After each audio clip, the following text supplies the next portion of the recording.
surprised her.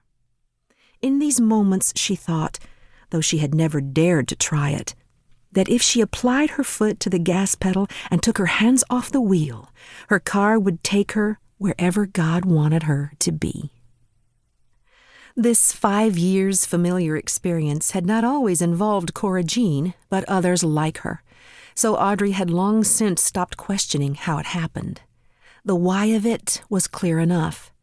Audrey was called by God to be a comforter, and she was glad for the job. Audrey had a knack for helping people in any circumstance to look toward the brightness of life, not the silver lining of their own dark cloud, which often didn't exist, but to the light of the world, which could be seen by anyone willing to look for it.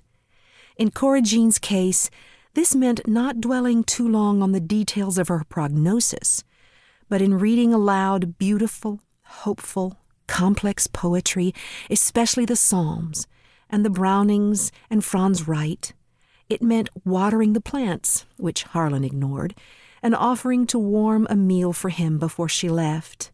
It meant giving candid answers to Cora Jean's many-layered questions about Audrey's personal faith, in particular, about sin and forgiveness and justice, and about the problem of so much suffering in a world governed by a good God. Cora Jean seemed preoccupied with this particular question, and her focus seemed to be connected to the yellowed family portrait hanging on the wall opposite the bed. There were 2 brunette girls in the 30-year-old picture. Audrey judged the age by Cora Jean's bug-eyed, plastic-framed glasses, Harlan's rust-colored corduroy blazer, and the children's Dorothy Hamill hairstyles. Audrey had a similarly aged childhood portrait of herself with her parents.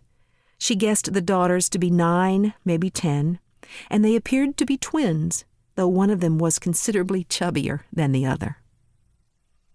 A pendant on a large link silver chain hung from the upper left corner of the cheap wood frame.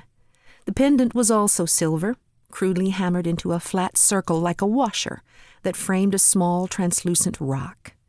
Audrey suspected it to be an uncut diamond.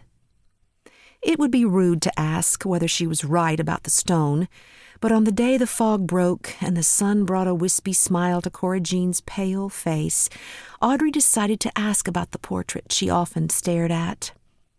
Audrey lifted her teacup to her lips and blew off the steam. "Tell me about your family," she said gently, indicating the picture with her eyes. Cora Jean's smile crumpled, and the soft wrinkles of her skin became a riverbed for tears. Audrey wished she hadn't said anything, meaning to apologize for having heaped some kind of emotional ache on top of the cancer's pain. She returned her sloshing teacup to the tray, then reached out and placed her hands on top of Cora Jean's, which were clutching the sheets. That was the second unfortunate choice Audrey made that day, with a third yet to occur before the sunset. The woman's sorrow, if it could be thought of as something chemical, entered Audrey's fingertips, burning the pads of her fingers, the joints of her knuckles, her wrists. The flaming liquid pain seeped up her arms, searing as it went, elbows, shoulders, collarbone. And then the poison found her spine, an aqueduct that delivered breathtaking hurt to every nerve in Audrey's body. She yelped involuntarily.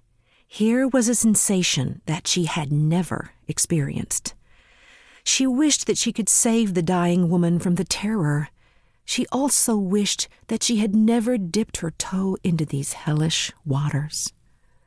The pain bowed her over Cora Jean's fragile body, a posture at once protective and impotent, and paralyzed Audrey. The women cried together until every last drop of the agony had let itself out of Audrey's eyes. In time, Cora Jean said, "Thank you for understanding," and fell asleep, exhausted.